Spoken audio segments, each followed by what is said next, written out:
Hello guys and welcome to my YouTube channel creative teaching with civil engineering.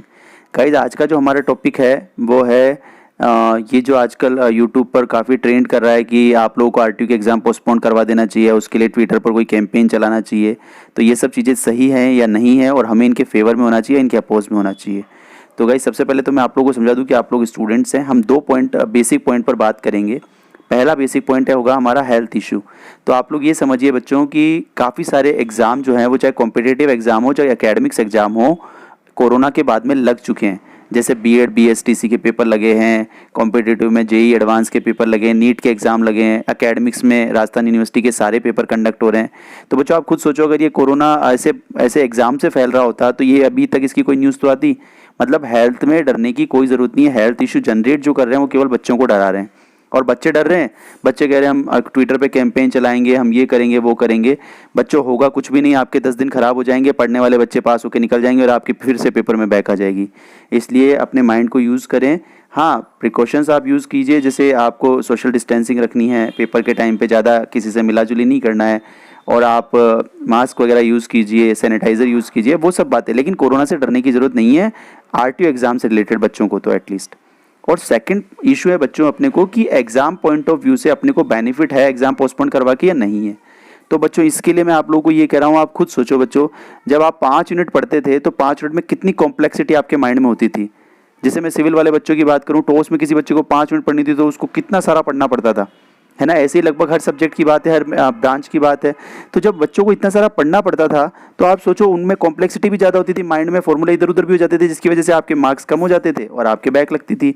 अब ऐसा तो कुछ है ही नहीं बच्चों, आपको केवल 3 यूनिट पढ़नी है। You have to study only 3 unit. और अगर आपने उन 3 यूनिट में पढ़ के 1 यूनिट को अच्छे से पढ़ के एग्जाम में पूरा का पूरा सही कर दिया, 16 नंबर आ गए, तो आप पास हो गए बच्चों।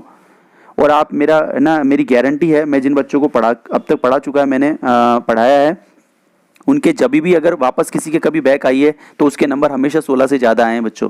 और आप खुद भी देख लेना, आपके जितने पेपर्स में बैक लगी होगी, मोस्ट ऑफ द बैक में आपके नंबर 16 और 26 के बीच में होंगे। तो इसका मतलब ये बहुत अच्छा मौका है पास करने का, गोल्डन अपॉर्चुनिटी है। एक बच्चे ने कमेंट में लिखा भी था, बिल्कुल सही बात लिखी थी, गोल्डन अपॉर्चुनिटी ही है ये।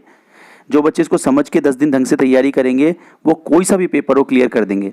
मैं खुद भी बच्चों आपके लिए काफ़ी मेहनत कर रहा हूँ, डेली कोचिंग जाता हूँ, लेक्चर रिकॉर्ड करता हूँ, है ना, और यूट्यूब पे अपलोड करता हूँ कि किसी भी बच्चे को अगर उससे रिलेटेड कोई बात हो तो बच्चा जाए और लेक्चर देख ले और उसको अपना पेपर क्लियर कर ले। ठीक है बच्चों, तो ज़्यादा ध्यान इस बात पे दो आप लोग कि पेपर अपने को देना है और 10 दिन में क्लियर कर लेना है पेपर को।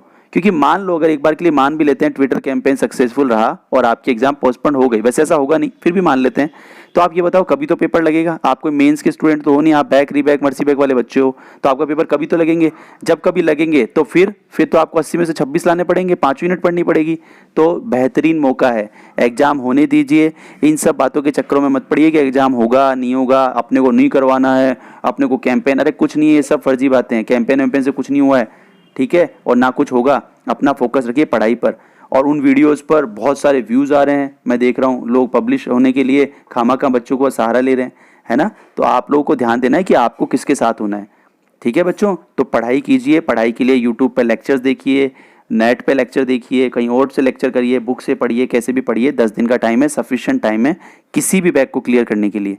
ठीक है, अगर 3 यूनिट पढ़नी है तो ये मेरा पॉइंट ऑफ व्यू था बच्चों।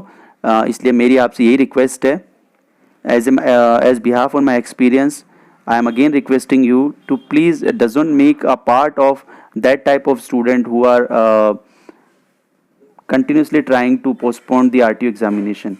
Please become a part of those type of students who are regularly studied, जो रेगुलर स्टडी कर रहे हैं और ट्राई कर रहे हैं कि उनका पेपर कैसे भी 10 दिन में क्लियर हो जाए। चॉइस आपकी है बच्चों, आपको जिस तरफ जाना है उस तरफ जाइए। ठीक है, थैंक यू बच्चों।